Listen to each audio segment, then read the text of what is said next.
আল্লাহ তাআলা বলেছেন, ইয়া আইয়ুহাল্লাযীনা আমানু, হে ঈমানদার, হে মুমিন, যারা ঈমান এনেছে, আল্লাহ তাদেরকে ডাক দিয়ে বলেছেন, লা তাকুলু আমওয়ালাকুম বাইনাকুম বিল বাতিল, তোমরা একে অপরের সম্পদ অন্যায়ভাবে গ্রাস করো না, তোমরা একে অপরের সম্পদ অন্যায়ভাবে বক্ষণ করো না। কে বলেছেন? সবাই বললেন না? আল্লাহ বলেছেন তোমরা একে অপরের সম্পদ অন্যায়ভাবে ভোগ করো না, যদি তোমরা নিজেকে মুমিন বলো। এখন বলেন তো, এই পৃথিবীতে যারা একে অপরের সম্পদ অন্যায়ভাবে মেরে খায়, এরা মুসলিম মুমিন না? কথা বলেন, নামাজি না? নাই?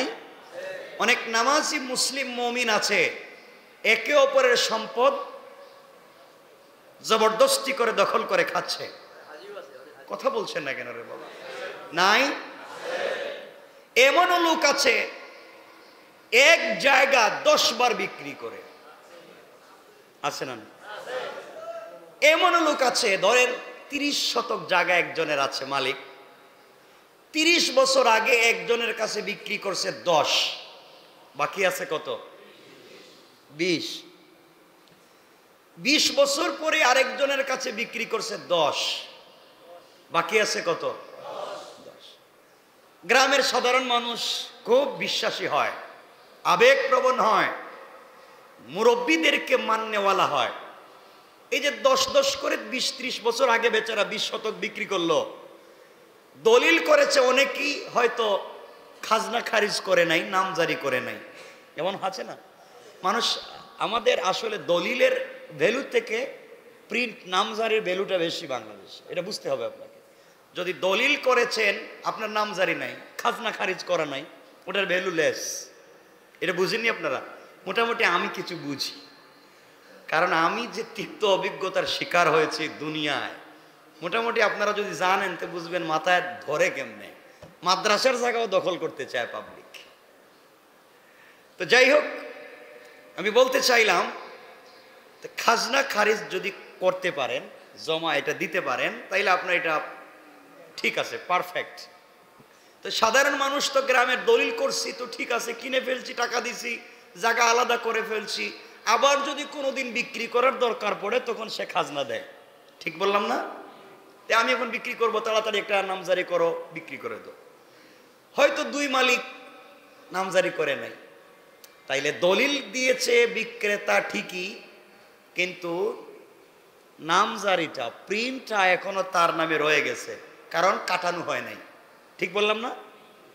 এবার হয় না, এগুলা রয়ে গিয়েছে তার নামে, প্রিন্টে, খাজনার রসিদে, এই বইয়ে ভলিউমে রয়ে গিয়েছে 30 মালিক, অথচ সে 20-30 বছর আগে 20 বিক্রি করে দিছে। ঠিক বললাম না? সে যখন ওটা দেখছে, দেখে সে আরেকজনের কাছে 30 বছর পরে আরো 30 ডিসিমেল বেচছে। আচ্ছা কোন তো, যে বিক্রি করছে হে ঠিক করছে? কথা বললেন? বলেন, যে বিক্রি করছে সে ঠিক করেছে? কেন ঠিক করে নাই? সে তো 20 আরো 30 বছর আগে বিক্রি করছে, তাহলে আজকে কেমনে 30 বিক্রি করবে? এখন তো 10 আছে।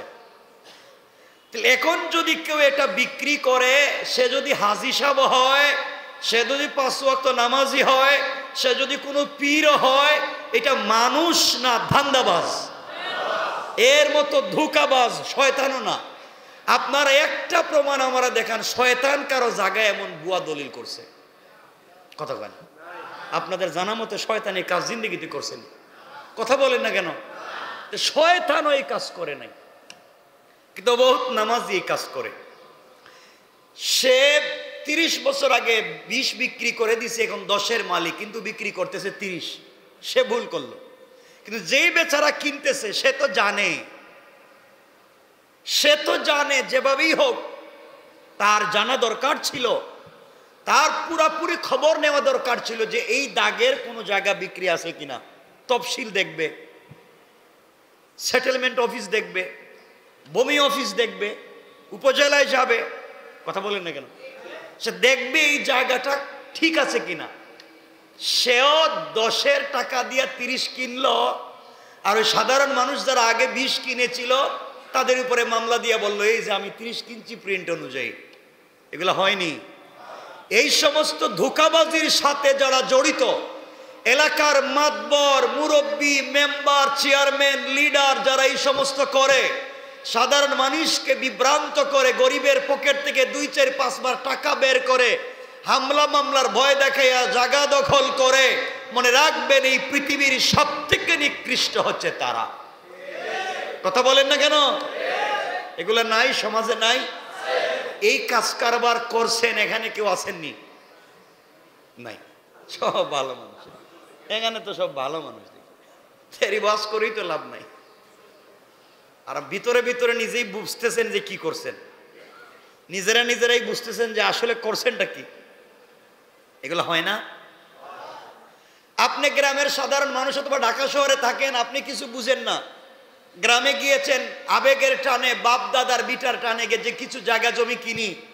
আপনি জায়গা জমি কিনছেন ঠিকই, দলিল করবার সময় যেই দাগ নাম্বার দেওয়ার কথা ছিল আরেকটা দাগ দিয়ে দিছে। কথা বলে না কেন? আর এগুলো হয় কি হয় না? আরেক বেচারার দাগ বিক্রি করে দিছে আপনার কাছে। এই সমস্ত লোকের সমাজে অভাব নাই। তো আমি বলতেছি, আল্লাহ যেন এই সমস্ত ধোঁকাবাজি যারা সমাজে করে, এই সমস্ত ধান্দাবাজদেরকে যেন আল্লাহ হিদায়াত দেয়, হিদায়াত না থাকলে যেন ধ্বংস করে দেয়। আমিন বলেন, জোরে বলেন আমিন। এই সমস্ত শয়তানি নাফরমানি যারা করে, এগুলো আছে না নাই? আচ্ছা, এজন্য মনে রাখবেন, যারা এই সমস্ত করেন, এরপরে মানুষকে হয়রানি করবার জন্য, কারণ সিভিল এই মামলাগুলা কোর্ট পর্যন্ত নিয়ে আপনি শেষ যদি করতে চান, একবারে আপনি যদি রায় দেখতে চান, তাইলে আপনার সম্পদ থাকা লাগবে কার মতো? কথা কেন? হ্যাঁ, আপনার সম্পদ থাকা লাগবে কারুনের মতো। কথা বলছেন নি? অথবা আপনার সম্পদ থাকা লাগবে সুলাইমানের মতো, আর হায়াত পাওয়া লাগবে শয়তানের মতো, নাইলে আপনি পাইবেন না। আর ধৈর্য থাকা লাগবে আইয়ুবের মতো, তাইলে হয়তো আপনি মরার পরে আপনার ছেলে, হে মরার পরে আপনার নাতি, ওইটা মরার পরে যে থাকবে ও হয়তো আশা করা যায় রায় পাইতে পারে। কথা বলেন না কেন? নাইলে প্রভাবশালী পার্টি যদি আপনার বিপক্ষে পড়ে যায়, ওই স্টে করা রায়কে দিয়ে, হাইকোর্টে স্টে করায় রায়কে দিবে, আরো উল্টে পাল্টা মামলা দিয়ে দিব, মানে আপনাকে বিভক্ত করে বিভিন্ন হয়রানিতে ফেলে দিয়া আপনি লাইনই বাদ দিয়ে দিবেন। অনেক মানুষ আছে এক টুকরা জায়গা বাছাইতে গিয়া পুরো জিন্দেগির সম্পত্তি বিক্রি করে দিচ্ছে, আছে না নাই? কঠিন এক মামলার, কঠিন এক আমাদের দেশের আইন, ল, এটা বড় মারাত্মক। এজন্যে আল্লাহ পাক যেন আমাদেরকে এই সমস্ত ধান্দাবাজদের থেকে হেফাজত করেন। সবাই বলেন না, জোরে বলেন না আমিন।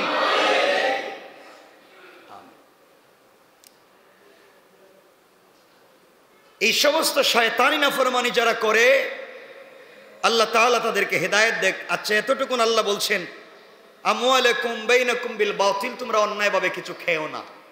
সংক্ষেপ করে করে সামনে বলে দিই, ইল্লা আন তাকুনা তিজারাতান আন তারাদিম মিনকুম, হ্যাঁ যদি পরস্পরের সম্মতিক্রমে যদি ব্যবসা করো তাইলে বৈধ। পরস্পরের সম্মতিক্রমে ব্যবসা মানে যৌথ ব্যবসা, দুইজনে মিলে, চারজনে মিলে, গ্রুপ মিলে একটা ব্যবসা করলেন, অথবা এমন ব্যবসা আমার টাকা আপনার শ্রম, আপনার টাকা আমার শ্রম। কথা বুঝেননি? আমার টাকা আপনার শ্রম, হিসাব সমান সমান, বলেন না? না হইল না? আমার হয় নাই, হইব না কেন? আমার টাকা আপনার শ্রম। অনেকের টাকা আছে, ব্যবসা করার পলিসি জানে না, অনেকের ব্যবসার পলিসি জানা আছে, টাকা নাই। তাহলে কারো না কারো এক জিনিস দুর্বলতা আছে। আপনার টাকা আমার শ্রম, আমার টাকা আপনার শ্রম, হিসাব সমান সমান। কথা বুঝছেন নি? এটা ইসলাম সবাইকে ভালো পথে নিয়ে আসতে চায়, কিন্তু আমাদের দেশে এটা নাই। দেখবেন 2-4 জন মিলে ব্যবসা শুরু করছে, যে চালাক সব ভের, আপনাদের কিচ্ছু নাই। ওই নিয়ে এগুলো মাঝে মাঝে সব তাজ। তো আল্লাহ রাব্বুল ইজ্জত ওয়াল জালাল এগুলো ভালো করে জানতেন, এই জন্য বলছেন তোমরা পরস্পর সম্মতিক্রমে সম্মতিক্রমে অর্থ হলো মৌখিক না লিখিতভাবে। ইলা আজালিম মুসাম্মা ফাকতুবুহু ওয়ালিয়াকতুব বাইনাকুম কাতিবুন বিল আদল, তোমরা নির্ধারিত সময় নিয়া দুইজন লেখকের সামনে, উকিলের সামনে লিখিতভাবে দস্তখত দিয়া সাক্ষী রেখে তোমরা শুরু করো। ঠিক আছে তো না? চন্দ্র সূর্যরে সাক্ষী, কথা কয় না কেন? কলেজ ইউনিভার্সিটিতে দেখেন না আপনারা? এই কথা বললে তো আমি অন্য লাইনে চলে যাবো, আমার এটা আমার বিষয় না। কলেজ ইউনিভার্সিটিতে ছেলে মেয়ে একসাথে চলে, আর প্রেম করার পরে বিয়ে করে, সান সুরুজ সাক্ষী, তোর কপালে ঠাডা পড়ো। সান সুরুজ কি তার সাক্ষী দিত? জীবনে এটা কিছু কইতে পারবো? চন্দ্র সূর্য এটা কোনো সাক্ষী হইল? এটা ধান্দাবাজির একটা অর্থ, শয়তানির একটা সুযোগ খুঁজতেছে। আল্লাহরে সাক্ষী রাখে, তো আল্লাহ কি কাগজে সাক্ষী দিব?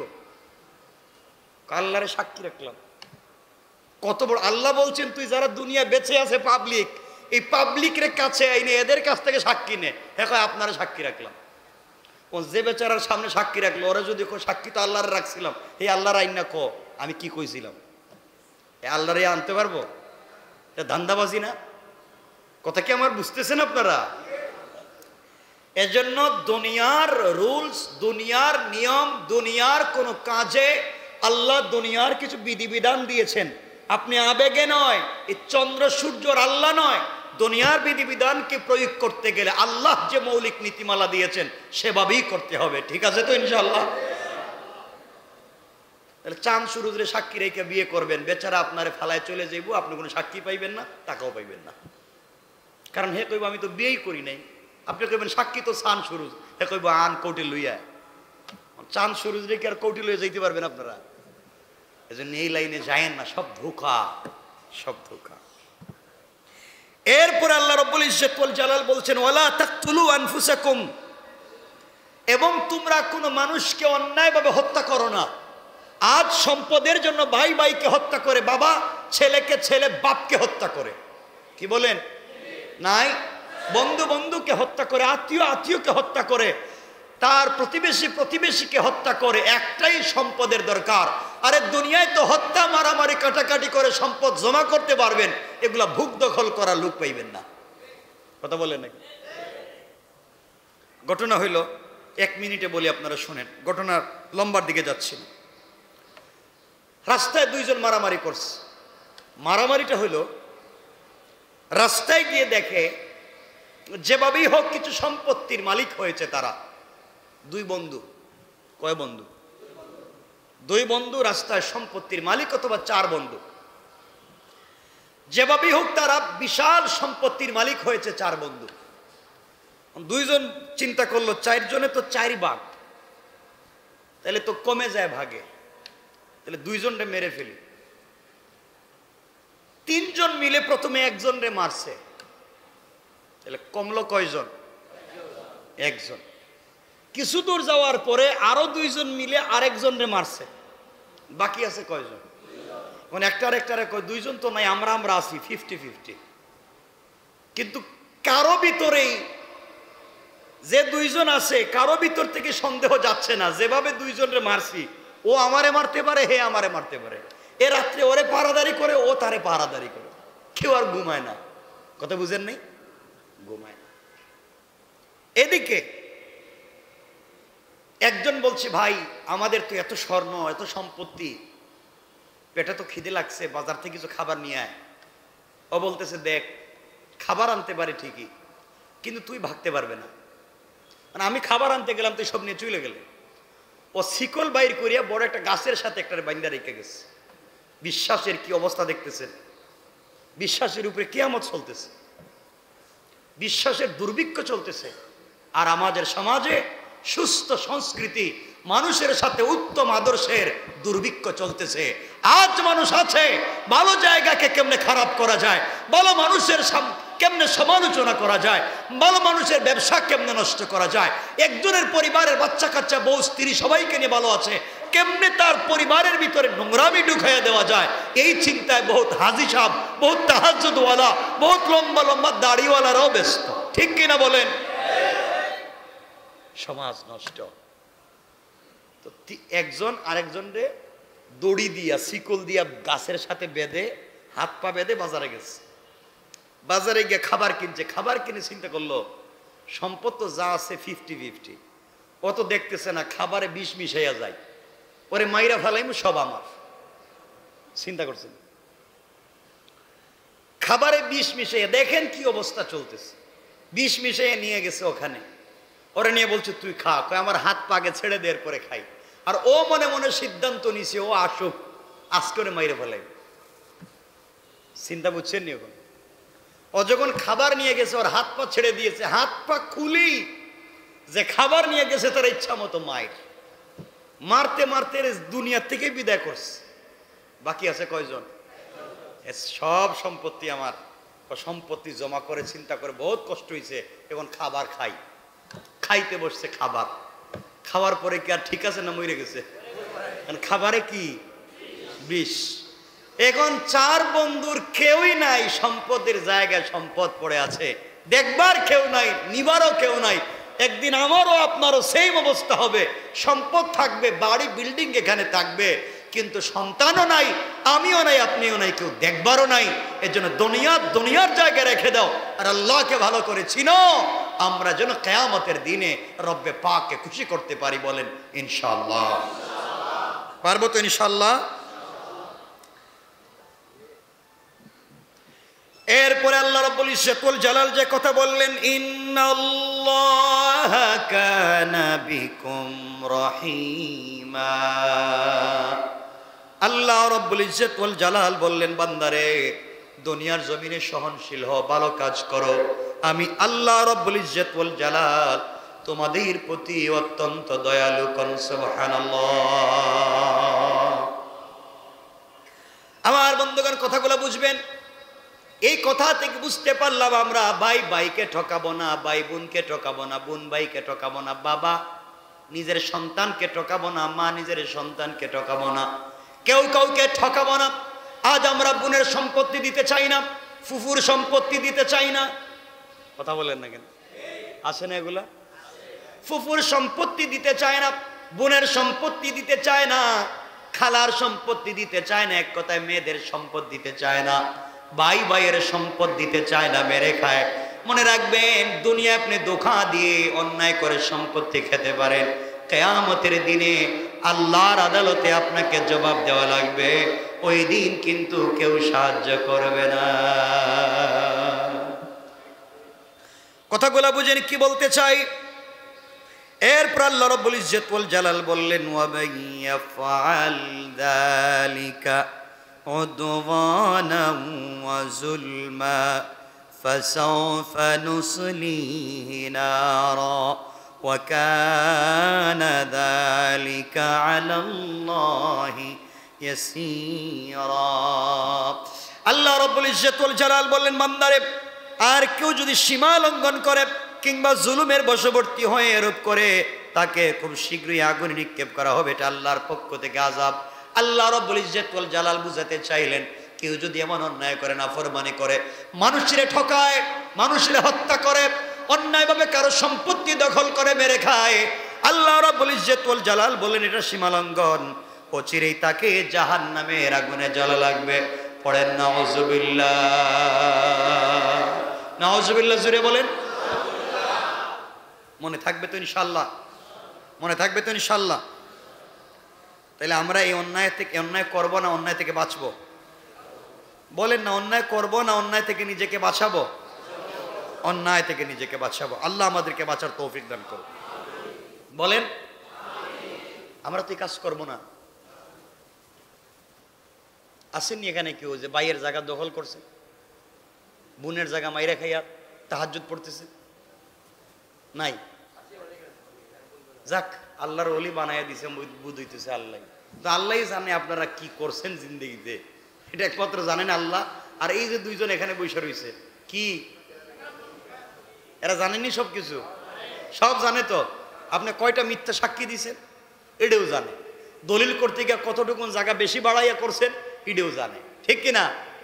তসবিহে কাজ হবে না। যে কথা বলতে চাইলাম সংক্ষেপ করে বলে দিই, এই ফিতনার জিন্দেগিতে, এই ফিতনার জমানায়ও মানুষের ভিতরে ভালোবাসা আছে। এই কথা বলবার জন্য আপনাদেরকে সেদিকে নিয়ে যেতে চাই। মদিনায় যদি আপনারা যান, গিয়ে দেখবেন রওজা শরীফের বিপরীতে মদিনার মধ্যে যেখানে রাসূল পাক সাল্লাল্লাহু আলাইহি ওয়াসাল্লাম শুয়ে আছেন, যার কারণে আল্লাহ তাআলা গোটা দুনিয়াকে সাজালেন, যাকে হাবিবুল্লাহ বানিয়েছেন, যাকে আল্লাহ তাআলা তার কাছাকাছি নিয়ে কথা পর্যন্ত বলেছেন, যাকে উপলক্ষ করে সবকিছু আল্লাহ তাআলা করলেন, যে হাবিব সাল্লাল্লাহু আলাইহি ওয়াসাল্লাম মদিনায় শুয়ে আছেন।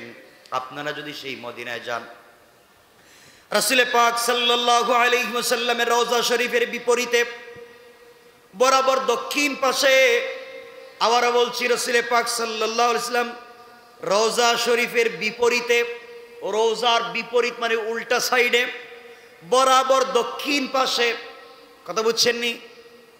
যারা গিয়েছেন মনে মনে চিন্তা করেন কি বলতে চাই। বরাবর দক্ষিণ পাশে দেখবেন একটা খোলা জানালা আছে, একটা খোলা জানালা আছে। আজও ওই জানালা এখানে রয়ে গিয়েছে। এটা কিসের? এদিকে আপনাদেরকে নিয়ে যেতে চাই। সুদীর্ঘ 1400 বছর যাবত এই জানালাটা খোলা, আজ পর্যন্ত লাগানো হয় নাই। সুবহানাল্লাহ বলবেন না? কোনো দিন এই জানালা লাগানো হয় নাই, খোলা। সুদীর্ঘ প্রায় 1400 বছর, 1400 বছর, 1450 বছর থেকে জানালা খোলা। এটা ভালোবাসার একটা নিদর্শনের। কারণ কি? রাসূল পাক সাল্লাল্লাহু আলাইহি ওয়াসাল্লামের কলিজার টুকরা স্ত্রী আমাদের মা হযরত ওমর ফারুক রাদিয়াল্লাহু তাআলা আনহুর কলিজার টুকরা মেয়ে হযরত হাফসা রাদিয়াল্লাহু তাআলা আনহার জানালা এটা, তার ঘরের জানালা। শুনেন ঘটনা কি। হযরত হাফসা রাদিয়াল্লাহু তাআলা আনহা তখন দুনিয়ার জমিনে জিন্দা। আজ অনেক পরিবর্তন হয়েছে, কিন্তু জানালার পরিবর্তন হয় নাই। মদিনার ওই জায়গাকে বড় করতে করতে অনেক দূরে নিয়ে যাওয়া হয়েছে, কিন্তু জানালা ওই জায়গায় রেখে দিয়েছে। এর কারণ কি? শুধু আপনাদেরকে সেদিকে নিয়ে যেতে চাই।